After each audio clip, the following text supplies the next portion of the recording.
সাথে আমার অসমাপ্ত কাজগুলো যাতে সমাপ্ত করতে পারি এবং তাদের যে কাছে যে প্রতিশ্রুতিগুলো সেটি যেন বাস্তবায়ন করতে পারি, তার জন্য সহযোগিতা এবং ঘোড়া মার্কায় ভোট আমি চাই।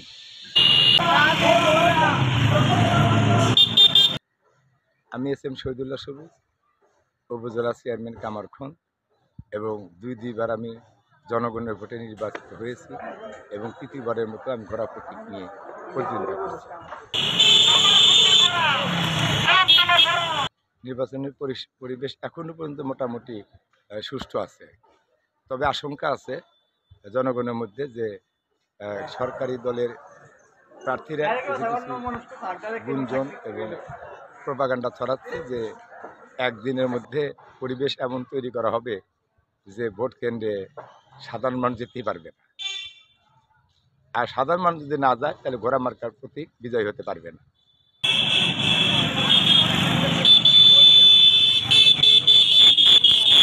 এর কারণে যেখানে আমি ভোটের জন্য মানুষের কাছে যাই তারা খালি একটা কথাই বলে, আপনি আমাদের নিয়ে চিন্তা করেন না, আপনার ভোট যেন ডিক্লেয়ার যেন অন্যটা না দিতে পারে সেদিকে একটু খেয়াল করেন।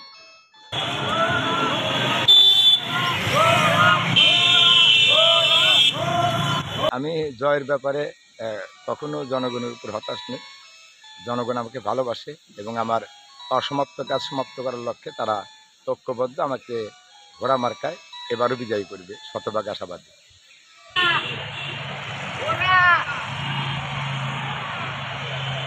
আমাকে ভোট দেওয়ার পিছনে প্রথমত যুক্তি হলো যে আমি করোনাকালীন সময় সরকারের এবং স্বাস্থ্য বিভাগের যে নির্দেশনা সেটা এখানে আমি শতভাগ বাস্তবায়নের চেষ্টা করেছি এবং ওই সময় মানুষ যখন অসহায় তাদের মাঝে একটি ব্যাপক আমার বন্ধুবান্ধব আত্মীয় স্বজন সহায়তা নিয়ে একটি ব্যাপক রিলিফ সামগ্রী বিতরণ করেছি এবং আমি রাত্রি 9টার পর প্রায় 1100 পরিবারকে আমি রিলিফ খাদ্য পৌঁছে দিতে সক্ষম হয়েছিলাম।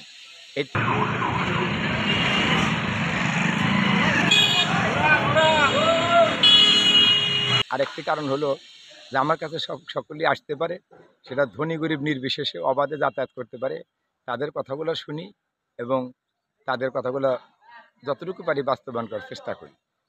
আরেকটি বিষয় তারা পজিটিভ, সেটি হলো যে উন্নয়নমূলক কর্মকাণ্ড আমি এমপি সাহেবের সহযোগিতার মধ্যে দিয়ে একটি ব্যাপক উন্নয়নমূলক কর্মকাণ্ড কামারখন্দে শুরু করতে পেরেছি।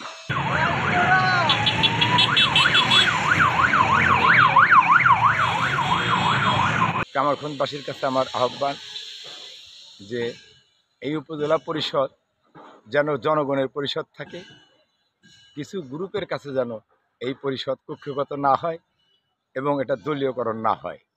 সেই সাথে আমার অসমাপ্ত কাজগুলো যাতে সমাপ্ত করতে পারি এবং তাদের যে কাছে যে প্রতিশ্রুতিগুলো সেটি যেন বাস্তবায়ন করতে পারি, তার জন্যে সহযোগিতা এবং ঘোড়া মার্কায় ভোট আমি চাই।